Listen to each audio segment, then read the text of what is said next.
Bien-aimés, bonsoir, bonjour.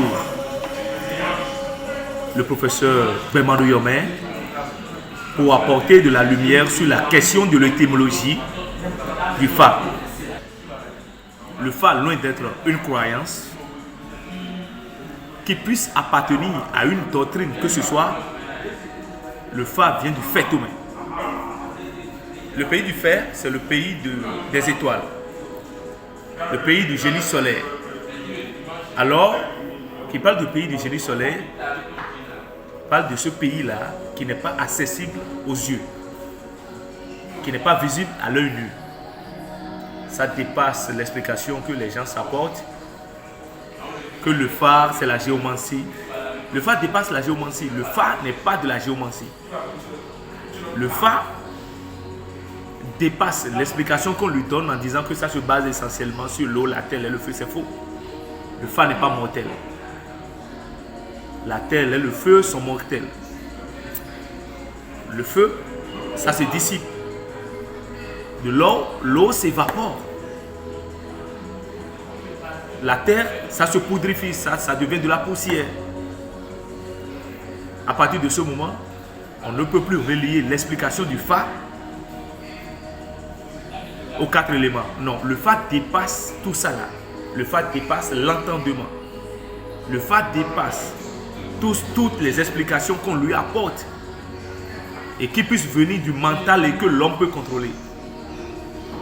Le Fa n'appartient à aucun pays, à aucune ville que ce soit, mais le Fa vient du fait humain. La preuve, on dit Ifa au Nigeria, on dit Afan chez les Togolais,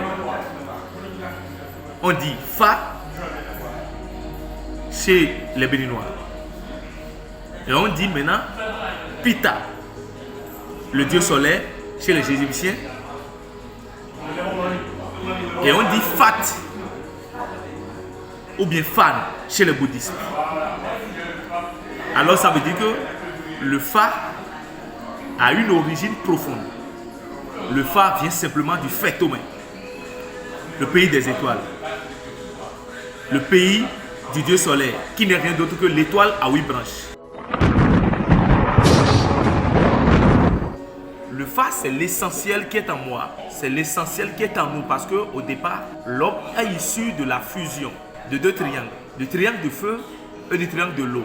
Les 2 triangles, du triangle de feu et du triangle de l'eau. De cette fusion est née une étoile. Ça veut dire qu'à chaque homme, son étoile. À chaque humain, son étoile. Va à la rencontre de ta lumière, va à la rencontre de ton étoile et tu connaîtras, tu auras une réponse à d'où tu viens et qui es-tu. Parce que, rappelons-nous le maxime de Socrate qui dit « Le connais-toi toi-même et tu connaîtras Dieu et les univers ». Alors le Fa n'est rien d'autre que l'essentiel qui est en nous. L'étoile qui est en nous, l'étoile qui sommeille en nous, parce que nous sommes lumière et nous demeurerons lumière. Alors en tant qu'humain, sache que tu es une petite étoile. Les catholiques nous l'ont expliqué en disant il a fallu seulement l'apparition d'une étoile pour que les rois mages se rendent compte qu'il y a un nouveau-né. Ça veut dire qu'à chaque naissance, une étoile. Le Fa, c'est l'étoile. Mais à chaque homme, à son étoile. Le Fa est l'essentiel qui est en nous. Le procédé de l'homme. Alors, lorsque je me base essentiellement sur le maxime de Socrate qui dit connais-toi toi-même et tu connaîtras Dieu, les univers, ça veut dire qu'à un moment donné, l'homme doit se poser la question de savoir mais qui suis-je? Who am I? Et c'est en allant à la rencontre de ton étoile que tu vas en même temps à la rencontre de ton signe de Fa. Va connaître ton étoile et tu connaîtras la lumière. Le Fa, c'est l'essentiel qui est en moi, le procédé, mon prototype. Cet squelette-là qui vit en moi, qui est dans l'intérieur, cette valeur intrinsèque qui se cache dans mon enveloppe charnelle. Ça, c'est le Fa. Qui parle de Fa, parle d'étoile intérieure, ta destinée. Pourquoi tu es là? Quel chemin dois-tu prendre? Et comment vas-tu mourir? Ta vie sentimentale, ton mariage, ton futur, tes amis. Ça, c'est ça le Fa. Cet assemblage donne vie à une étoile qui n'est rien d'autre que l'essentiel de l'homme. La substance qui donne vie à l'homme, le Fa. L'initiation au phare, ou bien la rencontre de son étoile, se passe essentiellement en 2 étapes. Il y a l'initiation du premier degré et l'initiation du deuxième degré. L'initiation du premier degré, c'est le fascicin qui est réservé aux hommes. L'initiation du premier degré, qui est le fascicin, est réservée aux hommes et aux femmes. Alors, l'initiation du deuxième degré est réservée strictement aux hommes. Ça veut dire que les femmes n'ont pas accès à cette initiation. Il y a une initiation qui se passe dans la forêt sacrée. La forêt sacrée qui n'est rien d'autre que le pays du fait, le Faitoumé. Dans cette forêt sacrée, il y a le bâton de la mort qu'on découvre. Ce bâton de la mort qui te permet de découvrir, de te donner accès à ton étoile, à ton génie solaire. Mais en nota bene, il y a quelques femmes, des femmes d'une maturité ou bien des femmes d'un certain rang, mais c'est rare, qui ont souvent accès à cette initiation, qui est l'initiation du deuxième degré. Les gens de femmes qui participent au rituel de ronfifon, de rontiofifon. Ça veut dire que les Nangbo, les Sapatasi qui sont habilités à faire l'initiation dans la chambre secrète aux hommes qui ont le fatigué. Alors, supposez un instant, quand la femme veut faire l'initiation, cette femme-là, qui est le Romboro ou bien le Nangbo, veut faire l'initiation à la forêt sacrée, l'initiation du vaudou Sapata à quelqu'un qui a le fatigué. Cette dernière, qui est le Nangbo, sans avoir eu à faire l'initiation du deuxième degré, ne peut pas faire le rontiofifon. C'est-à-dire qu'on ne peut pas mettre le pied sous le rond. On va revenir après et expliquer ce qu'on appelle le ronfifon. C'est un secret, mais ce n'est pas, on ne peut pas dévoiler le secret, mais on va dire en bref comment ça se passe.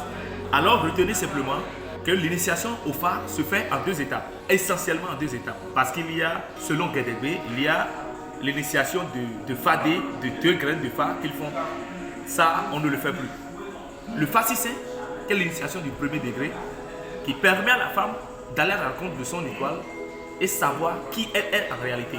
L'initiation du deuxième degré qui est strictement réservée aux hommes. Le fascicin peut être fait à partir de l'âge d'au moins 5 ans. Le fatité est concerné par ces personnes-là qui sont au moins âgées de 18 ans ou bien de 19 ans. Il y a maintenant la différence que les gens vont se demander qu'il puisse exister entre le Fonfa et le Anagofa. Au départ, on a dit que le Fa n'a pas d'origine. Le Fa n'appartient à aucune race. Le Fa vient du pays du Faitoumé. Mais comment est-ce qu'on peut être dans l'absurdité et dire qu'il y a un Fonfa et un Anagofa? Mais c'est peut-être parce que l'initiation est relative quand on vient au Bénin. Quand tu viens chez les Fonds, il y a cette forme de faisation, cette forme d'initiation au phare qui se base essentiellement sur la constellation qu'on appelle le Legba et le Poli, qui est contraire à cette forme d'initiation qui se passe dans le pays de Oyo, Ile-Ife, qui se base essentiellement sur le Badou et le Legba.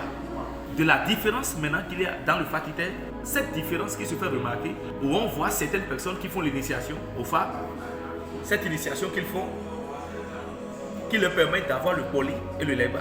Et l'autre initiation, qui est la même initiation, qui les amène à aller rencontrer le badou et faire le leba. Un peu pour dire que ces 2 formes d'initiation du phare n'ont rien de particulier à être différents pour dire que l'autre est plus fort que l'autre. Non.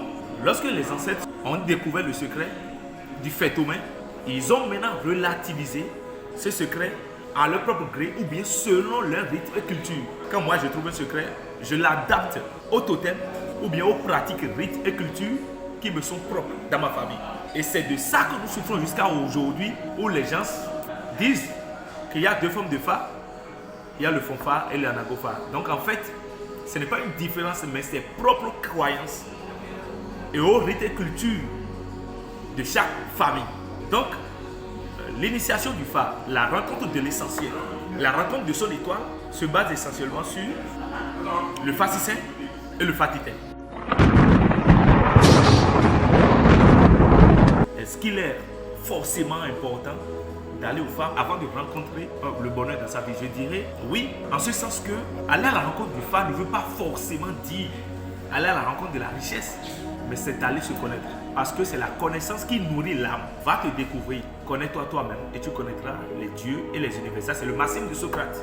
Socrate l'a dit. Et Pythagore a dit que le monde se base essentiellement sur les nombres. Pythagore, évidemment, est le maître de l'oracle, l'ami de l'oracle, l'ami de la lumière. l'importance, l'utilité d'aller à la rencontre de son étoile, d'aller à la rencontre de son génie intérieur, c'est de savoir par quel chemin prendre pour ne pas fléchir demain ou pour ne pas se faire planter dans le décor demain. D'où l'importance d'aller à le phare, d'aller à l'oracle. Ça permet de se connaître en vrai, de savoir quelle destinée Dieu nous a réservée. Le Dieu Ra nous a réservé, qui n'est rien d'autre que le génie solaire. Il y a beaucoup de personnes qui se perdent, qui se retrouvent dans des fonctions qui ne sont pas les leurs. Il y a beaucoup de personnes qui se perdent, qui entreprennent des activités qui ne sont pas les leurs. Il y a beaucoup de personnes qui ont été victimes de fausses placements d'argent. Tu t'imagines un enfant qui déjà n'était pas destiné à utiliser le fusil. Et c'est cet enfant qui grandit brillamment, sans connaître l'essentiel qui est en lui, sans aller à la rencontre de lui-même, a eu le baccalauréat et est sorti devenir militaire ou bien policier. Et c'est un simple braquage qui le fait emporter, qui le fait passer de vie à trépas. Ça, c'est de l'ignorance. Voilà, entre autres, les utilités d'aller au phare. De ne pas investir dans n'importe quoi. De ne pas se marier à n'importe qui. De ne pas se marier à n'importe quelle personne. De ne pas investir dans n'importe quoi. De ne pas acheter ou bien n'importe quel domaine. L'utilité d'aller au phare, c'est d'éviter de faire fausse route ou bien c'est d'éviter de se gaspiller. Alors, lorsque tu rencontres un Bokono, un prêtre de phare qui est consultant, expert consultant, et après consultation, le Bokono te dit, écoute, tu dois prendre le phare pour avoir le bonheur, tu dois prendre le phare pour devenir riche. Alors c'est un abus de langage, c'est du mensonge. Le phare n'est rien d'autre que procédé. Le Bokono aurait pu te dire, allons au phare pour pouvoir savoir quel chemin prendre pour que tu arrives à sortir des difficultés dans lesquelles tu es. C'est important. L'oracle. Le phare, c'est l'oracle. Le génie solaire, c'est l'oracle. Dieu a dit, j'ai créé Adam et Ève à mon image. Ça veut dire qu'Adam et Ève sont des dieux. Mais il a suffi seulement que dans ce pays du phénomène-là, que les catholiques, l'église catholique appelle le paradis, ou bien le pays d'Adam et de Ève, le paradis. Il a suffi seulement qu'ils mangent le fruit défendu ou bien le fruit interdit pour mourir et régénérer, pour revenir à nous et donner valeur maintenant à notre existence. Ça veut dire qu'il est important d'aller connaître son étoile. Dieu est en nous, nous sommes en Dieu. Ça veut dire que nous sommes des petits dieux. Nous sommes des demi-dieux. À chaque personne, son étoile. À chaque humain, son étoile. L'utilité d'aller au phare, d'aller à la rencontre de son génie solaire, d'aller à la rencontre de sa destinée pour ne pas faire des faux pas.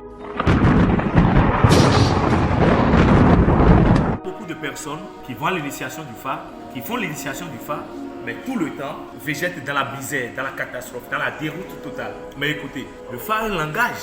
Le phare a un langage qu'il faut comprendre. Ce langage codé des dieux, ce langage codé de Dieu ou bien du génie solaire est important à comprendre pour pouvoir arriver à sortir la tête de l'amour. Parce que simplement, supposez un instant quand quelqu'un prend le phare ou bien quand quelqu'un va à l'initiation du phare, bon nombre de personnes qui font cette initiation ou bien qui vont à l'initiation du phare ne comprennent pas eux-mêmes le langage de leur signe de phare.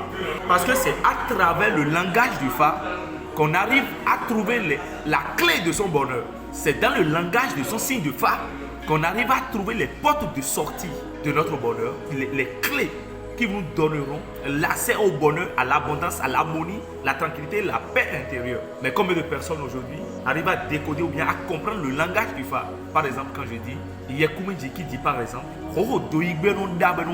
Yekumeji, quelque part, dans cette dia dit la personne qui a Yekumeji par exemple et qui ignore ce langage, vous êtes sûr que cette personne-là arrivera à jouir des bienfaits de son signe de phare? C'est pas possible. Il y a beaucoup de personnes, beaucoup de Bokono, beaucoup de praticiens, beaucoup de prêtres de phare qui ne maîtrisent pas correctement le langage du phare et ce sont eux qui amènent les gens à l'initiation. Et après les avoir initiés, ils disent aux gens d'aller s'attendre au miracle. Mais quel miracle? Au lieu de travailler, au lieu de se forcer, au lieu de bouger dur, les gens se faisaient dans la paresse et attendent que le bonheur le frappe à la porte. Au lieu d'aller à la rencontre du langage de leur phare. Mais écoutez, arrivez, demandez-vous, posez-vous des questions désormais. Mon phare, quoi?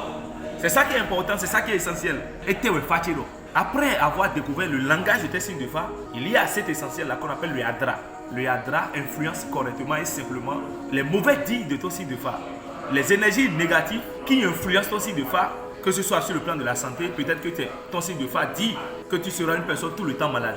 Le Yadra arrivera à corriger ça. Parce qu'en agissant sur le signe de phare de la personne, on agit en même temps sur l'étoile de la personne et son génie solaire arrivera à modifier ce côté négatif en positif. C'est ça qu'on appelle le Yadra. Arrivons à comprendre le langage de nos phares pour ne plus végéter dans la misère, dans la pauvreté. C'est là le problème. Les gens respectent correctement les principes de l'initiation, les règles de l'initiation, mais au finish, c'est du cafouillage. C'est des activités, ils sont après dépourvus d'activités, de femmes, d'enfants, tout en ignorant que leur signe de phare leur avait déjà prédit ça. Pour faute ou pour raison de non-connaissance, de langage de notre signe de phare, on se perd. Et c'est dommage.